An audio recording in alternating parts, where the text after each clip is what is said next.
Hi hello guys welcome back to my channel. ನಾನು ನಿಮ್ಮೆಲ್ಲ ಮಾತಾಡ್ತಾ ಇರೋದು. ಇವತ್ತೇನಪ್ಪ ಅಂತ ಹೇಳಿದ್ರೆ ಒಂದು ಮದುವೆಗೆ ಹೋಗ್ಬೇಕಾಗಿತ್ತು. ನಮ್ಮ ಚಿಕ್ಕಪ್ಪ ಮಗಳದು ಮದುವೆಗೆ ಹೋಗಿದ್ದೀವಿ. ನಾನು ಈ ಥರ ರೆಡಿಯಾಗಿದ್ದೆ. ತುಂಬ ದೂರ ಇತ್ತು ಮದುವೆ. ಹೋಗ್ತಾ ಇದ್ದೀವಿ. ಹಿಂದೆ ನನ್ನ ಅಣ್ಣನ ಮಗಳು ಬೈಕ್ ಓಡಿಸ್ಕೊಂಡು ಬರ್ತಾ ಇದ್ದಾಳೆ. ಒಂಥರ ಅವಳಕ್ಕ ಖುಷಿ ಬೈಕ್ ಓಡಿಸೋದಕ್ಕೆ. ನಾನು ವಿಡಿಯೋ ಬೇರೆ ಮಾಡ್ತಾಯಿದ್ದೆ. ತುಂಬ ಖುಷಿಯಾಗಿ ಬರ್ತಾಯಿದ್ಲು. ನಾನು ಈ ವಿಡಿಯೋದಲ್ಲಿ ಏನು ತೋರಿಸ್ತೀನಿ ಅಂತ ಹೇಳಿದ್ರೆ, ಹಳ್ಳಿ ಜೀವನ ಅಂತೂ ಸೂಪರಾಗಿರ್ತದೆ. ಅದು ಯಾಕಂತ ಹೇಳಿದ್ರೆ, ಸಿಟಿಯಲ್ಲಿ ನಾವು ಎಲ್ಲನೂ ಕಾಸು ಕೊಟ್ಟು ಕೊಂಡ್ಕೊಂಡು ತಿನ್ನೋದಕ್ಕಿಂತ ಹಳ್ಳಿಯಲ್ಲಿ ಸರಳವಾಗಿ ಎಲ್ಲ ಸಿಗುತ್ತೆ. ಹಳ್ಳಿ ಜೀವನ ತುಂಬ ಚೆನ್ನಾಗಿರುತ್ತೆ ಅಂತ ಹೇಳ್ತೀನಿ. ಹೇಳ್ಬೇಕಂದ್ರೆ ನನ್ನ ಚಾನಲಲ್ಲೇ ಮಾಲಾಖುಷಿ ವಿಲೇಜ್ ಲೈಫ್ ಅಂತ ಇದೆ. ಏನಕ್ಕಂತ ಹೇಳಿದ್ರೆ, ನಾನು ಹಳ್ಳಿಯಲ್ಲಿ ಜಾಸ್ತಿ ಟೈಮ್ ಸ್ಪೆಂಡ್ ಮಾಡ್ತೀನಿ. ನಮ್ಮ ಊರು ಕೂಡ ಹಳ್ಳಿನೇ. ಹಾಗಾಗಿ ನಾನು ಈ ವಿಡಿಯೋದಲ್ಲಿ ಏನು ತಿಳಿಸ್ತೀನಿ ಅಂತ ಹೇಳಿದರೆ, ಹಳ್ಳಿ ಜೀವನ ಯಾವ ಥರ ಸರಳ ಅಂತ ಹೇಳಿದರೆ ನಾನು ಹೇಳ್ತೀನಿ. ಒಂದೊಂದಾಗಿ ಹೇಳ್ತೀನಿ ಯಾವ್ಯಾವ ಥರ ಜೀವನ ಮಾಡ್ಬೋದು ಅಂತ. ಹಳ್ಳಿ ಜೀವನದಲ್ಲಿ ನಾವು ಹೇಳ್ತೀರಿ ಸಿಟಿಯಲ್ಲಿ ಐಫೈ ಆಗಿರಬೇಕು, ಎಲ್ಲರೂ ಐಫೈ ಥರ ಇರ್ತಾರೆ. ಏನಂತಂದರೆ ಒಳ್ಳೊಳ್ಳೆ ಡ್ರೆಸ್ಸು, ಅವರು ಫುಡ್ಡು ಎಲ್ಲ ಬೇರೆ ಬೇರೆ ಥರ ಇರ್ತೈತೆ. ಬಟ್ ಅದರಲ್ಲಿ ಏನೂ ಇರಲ್ಲ ಅಂದರೆ ಒಂದು ಒಳ್ಳೆ ಆರೋಗ್ಯನೂ ಇರಲ್ಲ, ಒಂದು ಒಳ್ಳೆ ಮರ್ಯಾದೆ ಅಂತನಿಲ್ಲ. ಅಂತ ಇಂಥ ಬಟ್ಟೆ ಹಾಕ್ಕೊಂಡು ಓಡಾಡ್ತೀವಿ ಸಿಟಿಗಳಲ್ಲೆಲ್ಲ. ಕೆಲವರು ಮಾತ್ರ ಆ ಥರ ಮಾಡ್ಕೊತಾರೆ. ಹಳ್ಳಿ ಜೀವನ ಹೆಂಗಂದರೆ ಒಳ್ಳೆ ಇದು ಕಲ್ತಿರ್ತೀವಿ ನಾವು. ಏನಂತ ಹೇಳಿದ್ರೆ ಸಂಸ್ಕಾರ ಕಲ್ತಿರ್ತೀವಿ. ಬೆಳಗ್ಗೆ ಎದ್ದು ರಂಗೋಲಿ ಹಾಕಿ, ಬಾಗಿಲು ತೊಳೆದು ರಂಗೋಲಿ ಹಾಕಿ, ಅದಾದಮೇಲೆ ದೊಡ್ಡೋರು ಇರ್ತಾರೆ ಅವ್ರಿಗೆ ಒಂದು ಸ್ವಲ್ಪ ಮರ್ಯಾದೆ ಕೊಡ್ತೀವಿ. ಆಮೇಲೆ ಜೀವನ ಯಾವ ಥರ ಮಾಡೋದು ಅಂತ ಹೇಳಿದ್ರೆ, ಒಂದು ಪುಟ್ಟ ಮನೆ ಇದ್ದರೂ ಕೂಡ ಹಳ್ಳಿಯಲ್ಲಿ ಹೆಂಗೋ ಜೀವನ ಮಾಡ್ಬೋದು. ಯಾಕಂತ ಹೇಳಿದ್ರೆ ಒಳ್ಳೆ ಊಟ ಅಂತ ಹೇಳಿದ್ರೆ ಮುದ್ದೆ, ರೈಸು, ಸಾಂಬಾರು, ಒಳ್ಳೆ ತರಕಾರಿ, ಒಳ್ಳೆ ಗಾಳಿ, ಒಳ್ಳೆ ವಾತಾವರಣ ಇಷ್ಟು ಸಿಗ್ತದೆ ನಮ್ಮ ಹಳ್ಳಿ ಲೈಫಲ್ಲಿ. ಮತ್ತು ಆ ಖುಷಿನ ನಾವು ಎಷ್ಟೇ ಇದಾದ್ರೂ ಸಿಟಿಯಲ್ಲಿ ನಾವು ಪಡ್ಕೊಳಕ್ಕಾಗಲ್ಲ. ಯಾಕಂತ ಹೇಳಿದ್ರೆ ಹಳ್ಳಿ ಜನನೂ ಅಷ್ಟೇ, ಅಕ್ಕಪಕ್ಕದ ಮನೆಯಲ್ಲಿ ಹೋಗಿ ನಾವು ಅವ್ರ ಮನೆಯಲ್ಲಿ ನಾವು ಸಾಂಬಾರು ಹಾಕ್ಕೊಂಡು ತಿನ್ನೋದು, ಅವರು ನಮ್ಮ ಮನೇಲಿ ಬಂದು ತಿನ್ನೋದು, ಆ ಥರ ಎಲ್ಲ ಇರ್ತೈತೆ.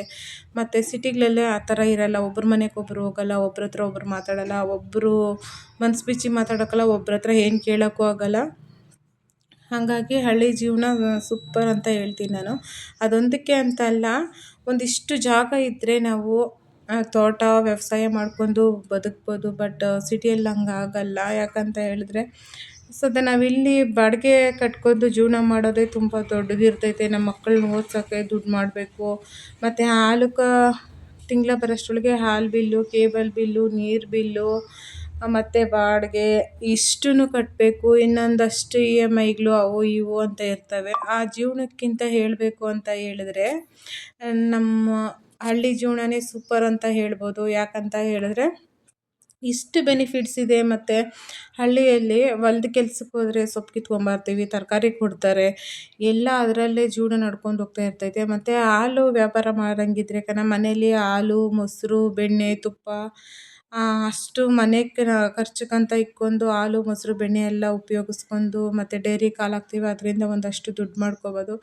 ಇನ್ನೊಂದಷ್ಟು ಕುರಿ ಸಾಗಾಣಿಕೆ ಮಾಡೋದಾಗಿದ್ರೆ ನಾವು ತಿಂಗಳ ಪೇಮೆಂಟ್ ತೊಗೊತೀವಿ ಸಿಟಿಯಲ್ಲಿ. ಆದರೆ ಅದು ವರ್ಷದ ಪೇಮೆಂಟ್ ತೊಗೊಬೋದು. ಒಂದು ಕುರಿ ಒಂದು 5,000 ಕೊಟ್ಟು ಒಂದು ಚಿಕ್ಕ ಕುರಿ ಮರಿ ತೊಗೊಂಡ್ರೆ ನಾವು ಒಂದು 6 ತಿಂಗಳ ಬಿಟ್ಟು, ಒಂದು ವರ್ಷ ಬಿಟ್ಟು ಮಾರಿದ್ರೆ ಅದರಲ್ಲಿ 15,000 18,000 ಆ ಥರ ನೋಡ್ಬೋದು ನಾವು.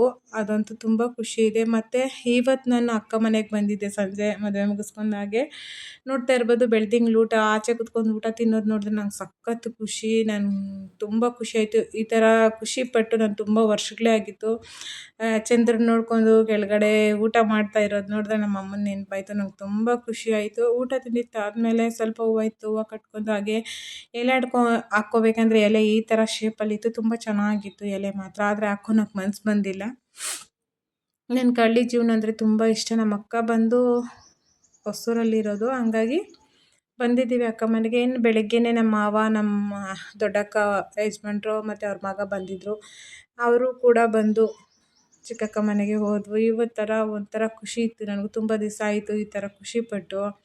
ಅದಾದಮೇಲೆ ನಾವು ಕೂಡ ಅಕ್ಕ ಮಾವ ಎಲ್ಲ ಊರಿಗೆ ಹೋದರು. ಮತ್ತು ನಾನು ನನ್ನ ಮಕ್ಕಳೆಲ್ಲ ಇಲ್ಲಿ ಆಡ್ತಾ ಇದ್ವಿ. ಅಕ್ಕ ಮೇಲೆ ಚಿಕ್ಕದಾಗಿ ಮನೆ ಕಟ್ಕೊಂಡವ್ರು, ಕೆಳಗಡೆ ಅವರು ಮನೆ ಬಾಡಿಗೆಗಳು ಕೊಟ್ಟಿದ್ದಾರೆ. ಹಾಗಾಗಿ ಅವರು ಇಬ್ಬರೇ ಇರೋದಂತೇಳಿ ಚಿಕ್ಕದಾಗಿ ಮೇಲೆ ಮನೆ ಮಾಡ್ಕೊಂಡಿದ್ದಾರೆ. ದೇವರು ಬೇಕಾದಷ್ಟು ಕೊಟ್ಟವನೆ, ಬಟ್ ಅನುಭವಿಸ್ಬೇಕಲ್ಲ ನಾವು, ಅದರಲ್ಲಿದೆ ಖುಷಿ. ಇನ್ನು ಅದಾದಮೇಲೆ ನಾವು ಅಕ್ಕ ಅವರು ಊರಿಗೆ ಹೋದ್ರು. ನಾವು ಕೂಡ ರೆಡಿಯಾಗಿ ಊಟ ಮಾಡ್ಕೊಂಡು, ಇವತ್ತು ಸ್ಪೆಷಲ್ ಮಾಡಿದರು, ಸಂಡೇ ಆಗಿರೋದ್ರಿಂದ ಚಿಕನ್ನು ಮಟನ್ನು ಮಾಡಿದರು. ತಿನ್ಕೊಂಡು ನಾವು ಊರ ಕಡೆ ಬರೋಣ ಅಂತ ಬಂದ್ವಿ. ನಾವು ಯಾವುದೇ ಊರಿಗೆ ಹೋಗಿರಲಿ, ನಮ್ಮ ಅತ್ತೆ ನಮ್ಮ ಮಾವ ನಮಗೋಸ್ಕರ ಕಾಯ್ಕೊಂಡಿರ್ತಾರೆ. ಏನಕ್ಕಂತ ಹೇಳಿದ್ರೆ, ನಾವು ಇನ್ನು ಚಿಕನ್ನು ಮಟನ್ನು ನಾವೇ ನಮ್ಮ ಹಸ್ಬೆಂಡ್ ಹೋಗಿನೇ ಕೊಡಿಸ್ಬೇಕು, ತೊಗೊಂಡೋಗಿ ಕೊಡಬೇಕು. ಅವರು ಹಳ್ಳಿಯಲ್ಲಿರ್ತಾರೆ, ಕುರಿಗಳು ಕೆಲಸ ಅನ್ನೋದು ಇರ್ತೈತೆ. ಹಂಗಾಗಿ ನಮ್ಮ ಯಜಮಾನ್ರು ಕಾಯ್ಕೊಂಡಿರ್ತಾರೆ. ಹಂಗಾಗಿ ನಾವು ಊರಲ್ಲಿದ್ವಿ, ಫೋನ್ ಮಾಡ್ತಾಯಿದ್ವಿ, ಹಂಗಾಗಿ ಬೇಗ ಬಂದ್ವಿ.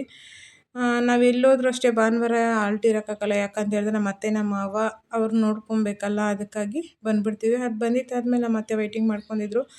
ನಾವು ನಮ್ಮ ಆನೆಕಲ್ಗೆ ಬಂದು ಈ ಥರ ಮಾರ್ಕೆಟ್ಗೆ ಹೋಗಿ ತರಕಾರಿ, ಒಂದಷ್ಟು ಫ್ರೂಟ್ಸು, ಅವರು ಎಲ್ಲ ಅಡಿಕೆ, ಸಂತೆ ಮಾರ್ಕೆಟಲ್ಲಿ ತರಕಾರಿಗಳೆಲ್ಲ ತಗೊಂಡು ಸೀದಾ ನಮ್ಮ ಅತ್ತೆನ ಡ್ರಾಪ್ ಮಾಡಬೇಕಾಗಿದ್ವು, ಮಾಡ್ತಾಯಿದ್ದೀವಿ. ಎಲ್ಲೋದ್ರೂ ಅಷ್ಟೇ, ನಾವು ಎಲ್ಲೇ ಹೋಗಿದ್ರು ನಮ್ಮ ಅತ್ತೆ ನಮ್ಮ ಮಾವ ಭಾನುವಾರ ಆದರೆ ನಮಗೋಸ್ಕರ ಕಾಯ್ಕೊಂಡಿರ್ತಾರೆ. ಅದೊಂದು ವಿಚಾರ. ಯಾಕಂತ ಹೇಳಿದ್ರೆ ಅವ್ರು ನೋಡ್ಕೊಳೋರಿಲ್ಲ, ನಾವೇ ನೋಡ್ಕೋಬೇಕಂತೇಳಿ ನಾವು ನೋಡ್ಕೊತಾ ಇದ್ವಿ. ನೋಡ್ತಾ ಇರ್ಬೋದು, ಮಾರ್ಕೆಟಲ್ಲಿ ಫ್ರೆಶ್ ತರಕಾರಿ ಐತೆ.